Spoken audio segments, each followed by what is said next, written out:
주인공들이랑 하는 대화라든가 그 문맥, 표정에 우리가 주의를 기울이거나 그에 대해서 고민하거나 생각할 시간이 없어지는 거죠. 그래서 우리가 독서라는 행위 자체는 우리 뇌의 전체 영역이 열심히 사용하고 있다고 생각하시면 될 겁니다. 우리가 머리가 좋아진다라고 하는 것들은 사실은 뇌신경 연결망을 보다 효율적이고 단단한 그런 구조로 만들어준다는 것입니다. 바로 독서가 가능한 얘기인 거죠.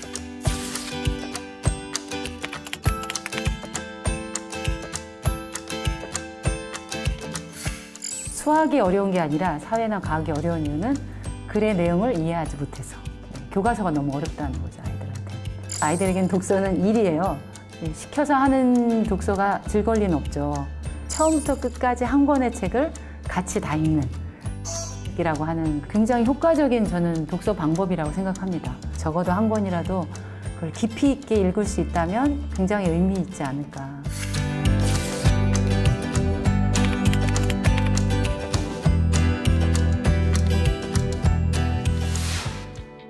안녕하세요. 세상과 사람의 다양한 이슈를 뇌 분야의 전문 셀럽들과 함께 이야기해보는 브레인 셀럽의 장래혁입니다. 오늘 이야기 나눌 주제는 책 읽는 뇌입니다.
오늘 모신 브레인 셀럽은 글로벌 사이버대학교 뇌인지훈련학과 오창영 교수님, 그리고 옹곡초등학교 김진희 선생님 모셨습니다. 반갑습니다. 네, 안녕하세요. 네, 반갑습니다. 네, 두 분 평소에 책 많이 읽으십니까? 네, 좀 많이 읽는 편인 것 같아요. 네. 네, 그래도 한 달에 한 2권 정도는 네. 읽지 않을까. 교수님 어떠십니까? 예, 저도 많이 읽으려고 노력하는 편입니다. 네. 요즘 저는 많이 책을 꽂아 놓기만 하는 것 같은데, 네, 저도 많이 읽어야 될 것 같습니다. 두 분이 이제 현재 교단에 또 교육계에 계신 분들이라서, 네, 보통 경우보다는 많이 읽으시는 것 같은데요. 최근 근데 조사에 따르면 독서율이 계속적으로 낮아지고 있고, 근데 이 독서율이 낮아지다 보니까 이 문해력 저하, 이게 좀 문제가 심각해지고 있는 것 같아요. 오늘 본격적인 토크에 들어가기 앞서서 워밍업으로 가볍게 이 문해력 테스트를 좀 준비를 했습니다. 두 분의 이 전문가를 모시고 앞에 그 종이 있으시죠? 네. 네, 저도 함께 풀어볼 텐데요. 네, 그럼 같이 한번 풀어보실까요? 이 약은 무슨 약입니까? 이 약은 성인의 인슐린 비의존성 제2형 당뇨병 환자의 혈당 조절 개선을 위해 처방되는 약물입니다. 이 약은 어떻게 복용합니까? 처방의의 지시에 따라 복용합니다. 보통 이 약은 1일 1회 일정 식사와 상관없이 복용합니다. 다음과 같은 증상이 나타나는 경우 즉시 의사나 약사에게 알려야 합니다. 발목이나 다리에 체액 저류나 부종이 생기는 경우, 누워있는 동안에도 호흡이 짧아지거나 호흡에 문제가 있는 경우. 다음은 의약품 설명서 중 일부입니다. 이를 읽고 이해한 내용으로 가장 적절한 것은 1. 처방의의 지시가 없더라도 반드시 식후에 복용해야 한다. 2. 복용 후에 발목이 갑자기 부으면 의사와 상의해야 한다. 3. 당뇨병 환자뿐만 아니라 심장병 환자도 복용할 수 있다. 4. 처방의의 판단에 따라 청소년 환자까지는 복용이 가능하다.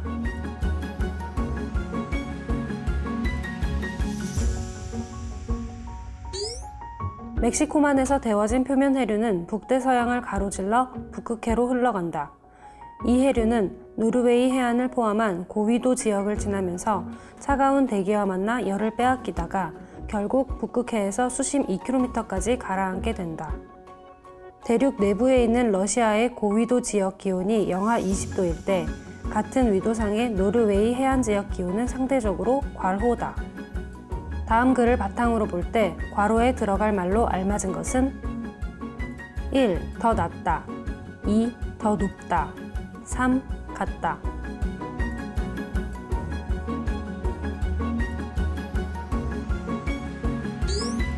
사람들은 자신의 입장에 부합하는 글들을 읽을 때에는 논리적이고 합리적인 내용을 더 많이 기억했고 반대 입장에서 쓰여진 글들을 읽을 때에는 억지스럽거나 터무니없는 내용을 더 많이 기억했다. 다음은 어떤 심리학 실험의 결과를 소개한 것이다. 이를 바탕으로 추론한 내용으로 가장 적절한 것은 1. 사람들은 독서의 과정에서 항상 합리적으로 사고한다. 2. 사람들은 독서를 통해 자신의 주관적 입장을 강화한다. 3. 사람들은 자신과 반대되는 입장의 글은 기억하지 않는다. 4. 사람들은 독서를 할 때 비논리적인 내용은 기억하지 않는다.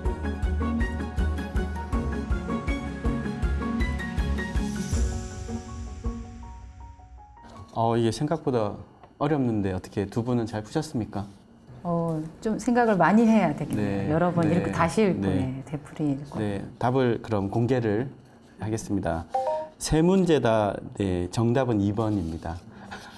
네, 지금 푸신 문제는 EBS 다큐의 당신의 문해력이라는 주제로 했던 성인 883명 대상으로 했던 설문조사. 그래서 총 원래는 11문제였는데요. 만점이 단 0.5%. 네, 만점 받으신 분은 훌륭하십니다. 실제 학교 현장에서 느끼는 요즘 학생들의 이 문해력 어느 정도 그 레벨과 또 이전과 좀 차이가 있는지 궁금합니다. 갈수록 많이 심각하다고 느껴요. 아마 저 말고도 이건 선생님들이시면 다 느끼시는 문제일 거예요. 떨어지는 정도가 뚝 떨어져서 회복이 안 되고 있어요. 문해력이. 심지어는 저는 이제 주로 고학년, 5학년이나 6학년을 담임을 많이 하는데 이제 조사학습 숙제를 내서 아이들이 뭔가를 조사해 오잖아요. 본인이 조사해온 내용을 설명하지 못해요. 이해하지 못해서. 조사는 했는데. 스스로 다 해놓고. 네. 그리고 이제 거기서 핵심 낱말, 중요한 게 무엇인지를 찾아내는 걸 잘 못해서 수학이 어려운 게 아니라 사회나 과학이 어려운 이유는 글의 내용을 이해하지 못해서. 네. 교과서가 너무 어렵다는 거죠, 아이들한테. 이게 비단 아동 청소년 문제만은 아니고 지금 이제 사이버 대학교의 연령대가 워낙 또 넓은데 우리 대학생들, 성인들은 어떠하다고 느끼시는지. 특정한 주제를 딱 정해서 과제를 내주면은 인터넷을 찾아서 혹은 다양한 참고자료를 찾아서 정말 그 예전보다 훨씬 더 훌륭한 그런 과제 보고서 제출하는데 좀 자유로운 주제로 과제를 내주게 되면은 주제를 잘 정하지 못해요. 이제 저희 사이버대학교는 아무래도 고령층 그 분들이 많이 계시는데 이분들 대상으로 과제를 내거나 아니면 그 토론 주제를 내거나 혹은 시험 문제 출제할 때 가급적이면은 중학생도 이해할 수 있는 수준의 어떤 어휘라든가 그런 문장을 사용합니다. 복잡한 문장으로 어떤 내용을 기술한 경우에 의도하지 않은 그런 결과들을 많이 가져오시는 경우가 많아서 아마도 그 문해력과 관련돼 있지 않을까 싶습니다. 이 문해력의 저하 문제, 아동 청소년에서부터 전 세대에 걸쳐서 일어나는 문제로 이제 대두가 되었다고 볼 수 있는데 뇌과학적으로 봤을 때 그 원인이 어디에 있다고 볼 수 있을까요? 언어를 만들어서 집단 생활을 하기 전에는 위협에 대해서 빨리 탐지하고 적절한 행동을 취하는 것이 자연스러운 어떤 그 뇌의 진화가 적였었는데요. 글을 읽는다는 행위는 언어라고 하는 것들이 개발된 이후에 사람들의 어떤 고차원적인 고등적인 정신 과정이 개발하는 과정에서 나타난 것이거든요. 따라서 그 이전까지 수백만 년 동안 진행되었던 뇌는 움직이는 물체들을 탐지하는데 특화되었다고 볼 수 있겠죠. 손에 들려있는 핸드폰, TV, 거리를 지나다니면서 보이는 다양한 디지털 사이니지, 디지털 게시판 등등이 수없이 많은 정보가 끊임없이 새롭게 변하면서 흘러가고 움직이기 때문에 책을 들여다보면서 주의를 몰입할 만한 그러한 틈을 주지 않는다고 할까요? 따라서 그런 것들이 사람들이 글을 읽게 하는데 좀 방해하고, 최근 들어서 TV의 다양한 프로그램들에서 어떤 주인공들이 하는 대화라든가 그 문맥, 표정에 우리가 주의를 기울이거나 그것에 대해서 고민하거나 생각할 시간이 없어지는 거죠. 이미 자막으로 지금 그 사람의 감정, 상태, 그다음에 저 사람이 무엇을 생각하는지 속마음까지 다 자막으로 표현해 주니까 당연히 우리가 어떤 맥락을 읽거나 어떤 해독을 하거나 그런 부분들에 대한 능력이 감퇴할 수밖에 없겠죠. 아이들이 책에서 멀어지는 이유는 시간이 좀 적어요. 또 제가 생각할 때는 책 읽기 할 만한 시간보다는 학원이라든가 이런 걸로 아이들이 쉼 없이 하루 일과가 짜여져 있으니까 시간이 조금이라도 나면 못 채웠던 놀고 싶은 마음, 네.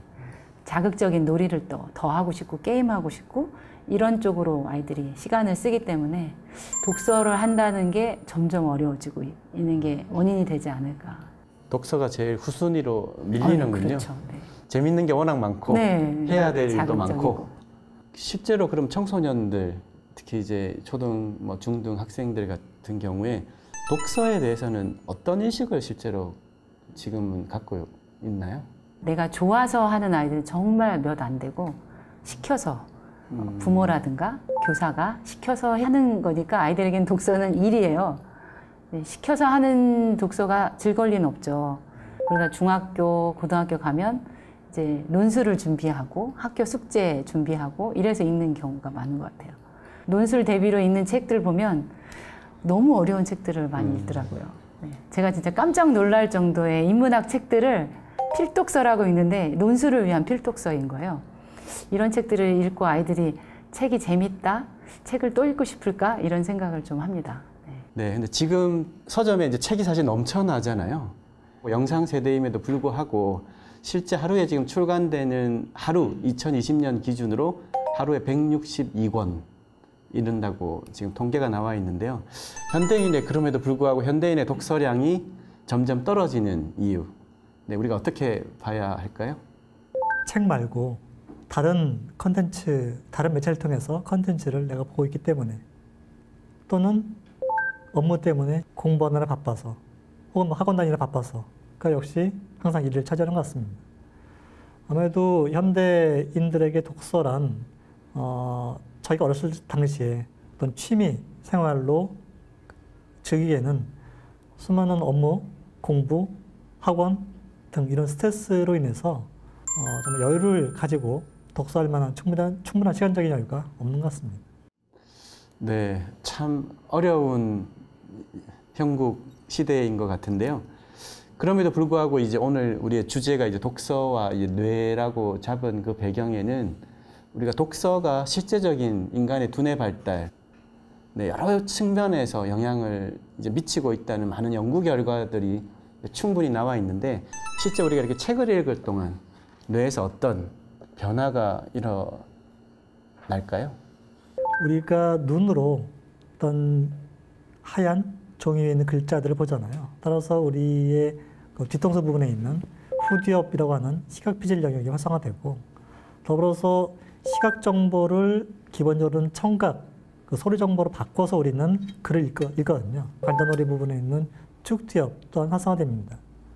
또 문법 구조를 파악해서 어떤 글의 내용을 파악하고 전체적인 맥락을 이야기해서는 기타 두정엽이라든가 전두엽까지 모두 활성화되죠. 그래서 우리가 독서를 하는 행위 자체는 우리 뇌의 전체 영역을 열심히 활용하고 있다고 생각하시면 될 겁니다. 우리 전두엽의 좀 앞부분에는 어떤 브로카 영역이라고 하는 것이 있고, 그다음에 축두엽 부분에는 베르니케 영역이 있어서 우리가 어떤 소리를 내고 그다음에 다른 사람의 말을 이해하고 하는 그런 영역들도 열심히 활동하고 있습니다. 바로 언어 중추라고 할 수 있는데요. 수많은 영역들이 함께 작동을 하고, 따라서 독서를 하는 행위 자체만으로도 우리 뇌에는 어느 정도 계속 개발된다고 볼 수 있겠습니다. 이처럼 소리나 글자를 제대로 그 대응시키고 매핑하지 못하는 것을 가리켜서 난독증 이야기를 하는데요. 그리고 우리가 머리가 좋아진다라고 하는 것들은 사실은 뇌신경 연결망을 보다 효율적이고 단단한 그런 구조로 만들어준다는 것입니다. 우리 뇌의 신경계 구조는 끊임없이 발달하고 있거든요. 그것이 바로 우리 신경세포들 간에는 서로 촘촘하게 긴밀하게 연결되어 있습니다. 이것을 신경연결망이라고 이야기를 하는데요. 우리가 반복적으로 어떤 행위를 계속하다 보면은 그 연결망이 촘촘해지고 더 긴밀해집니다. 신경세포 사이에 연결하는 축색이라고 하는 부분인데요. 축색을 감싸고 있는 전선을 보게 되면 피복의 역할을 하는 것이 바로 수초라고 하는 것입니다. 그래서 우리가 특정한 신경 연결망이 강화가 된다라고 하는 것들은 바로 이런 수초가 탄탄하게 자리를 잡아서 어떤 전기적인 신호의 변화를 전기적 신호를 하나의 세포에서 다른 세포로 그리고 최종적으로 원하는 기관까지 매우 빠르고 효율적으로 전기 신호를 전달하기 때문에 가능한 것이거든요. 바로 독서가 가능한 일인 거죠. 독서가 뇌를 활성화시키는 또 다른 좀 뇌과학적 사례 뭐 또 있을까요? 예, 뭐 여러 가지 사례가 있지만 그 중에서 한 2가지 정도만 실험 결과를 소개드리도록 하겠습니다. 그 첫 번째는 황순원의 소나기라고 하는 소설 네. 아시죠? 예. 초등학교 때 읽는 거죠? 기억이 나는 것 같은데. 맞습니다. 초등학교 교과서에 네. 나오는 교과서에 지금도 교과서에 나오나요? 글로 나오는 게 아니라 요즘은 애니메이션을 보고 그거에 대한 감상을 이야기하는 활동으로 나옵니다. 네, 그렇군요. 그래서 아마 이런 실험을 한 모양입니다. 한 집단은 책으로 황순원의 소나기라고 하는 소설을 읽도록 하고 또 다른 학생들은 영화로 그 동일한 그 황순원의 소나기라고 하는 그 컨텐츠를 접하게 한 다음에 소나기에 나오는 한 장면의 그림을 한번 생각나는 대로 한번 따라 그려보도록 했습니다.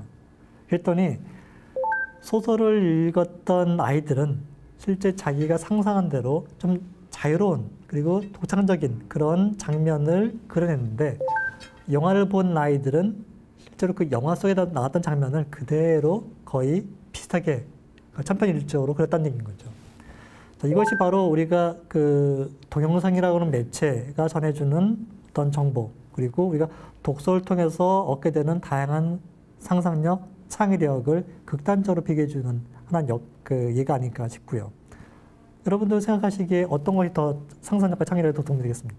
글이 훨씬 여러 가지 생각을 많이 하죠. 그렇죠. 네, 이미 뭐 다 차려진 음식 주서 먹기만 하는 것 같고 그쵸. 영화는 나머지는 자기가 요리도 해가지고 막 이렇게 뭔가 하는 그 차이가 확 느껴지는 것 같은데요.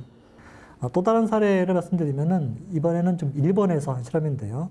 실제 우리가 독서를 할 때의 뇌를 영상으로 찍었고 또 한 번은 게임하는 사람들의 뇌를 영상으로 찍었습니다.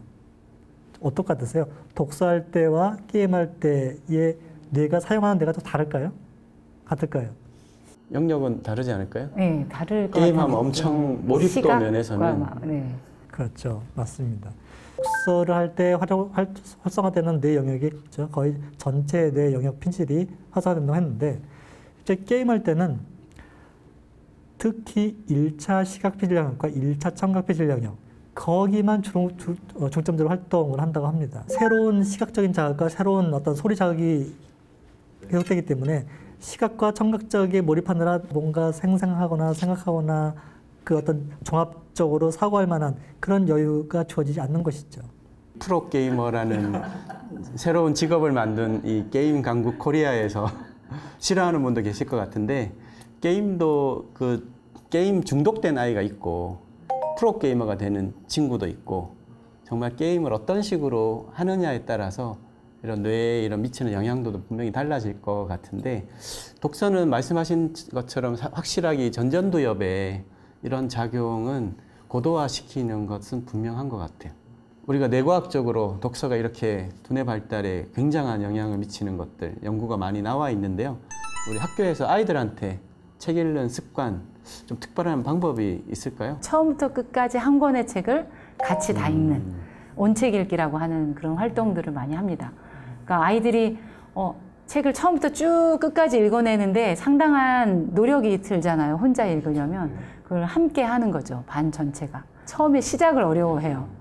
그래서 처음에 어느 한 일정 부분까지는 제가 혼자 읽어주거나 아이들과 나누어서 돌아가며 읽고 나서 시작해요. 같이 읽다 보니 어느 정도 쑥 이야기 속으로 전개가 되는 데까지 들어가니까 그 다음이 궁금해지는 거죠, 이제. 그래서 그 다음을 스스로 읽을 수 있게. 그러니까 이렇게 처음에 이렇게 끌어주는 데까지는 필요한 것 같아요. 서로 같이 읽고 그거에 대해서 서로 이야기하는 활동을 하니까 읽을 수밖에 없잖아요. 그러면서 여러 권의 책을 아이들이 함께 읽었다는 공감대가 생기더라고요. 그런 경험이 아이들에게 정말 특별한 네. 기억일 텐데요. 굉장히 효과적인 저는 독서 방법이라고 생각합니다. 예, 적어도 한 권이라도 그걸 깊이 있게 읽을 수 있다면 굉장히 의미 있지 않을까 생각하죠. 네, 저희가 얘기 나눠보니까 독서가 갖는 이 힘, 영향력, 네, 상상했던 것 이상으로 훨씬 큰 것으로 느낌이 오는데요. 우리가 2부에서는 실제 이 독서라는 거를 토대로 좀 남다른 역량, 이런 성과를 보냈던 사람들, 그리고 독서가 뇌를 건강하게 또 만드는 이유에 대해서 함께 알아보겠습니다. 네, 1부는 이것으로 마치고 다음 시간에 이어서 뵙겠습니다. 수고하셨습니다.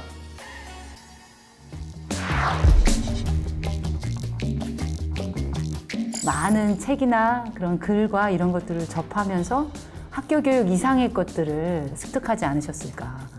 독서를 하게 되면은 독서와 관련된 뇌가 만들어지고 인터넷에 몰입하게 되면 인터넷을 하게 되는 그런 뇌가 만들어집니다. 생전에 두뇌 활동에 전혀 문제가 없던 사람들, 알츠하이머와 관련된 어떤 그 질환이라든가 그런 것들이 발견됐다고 합니다.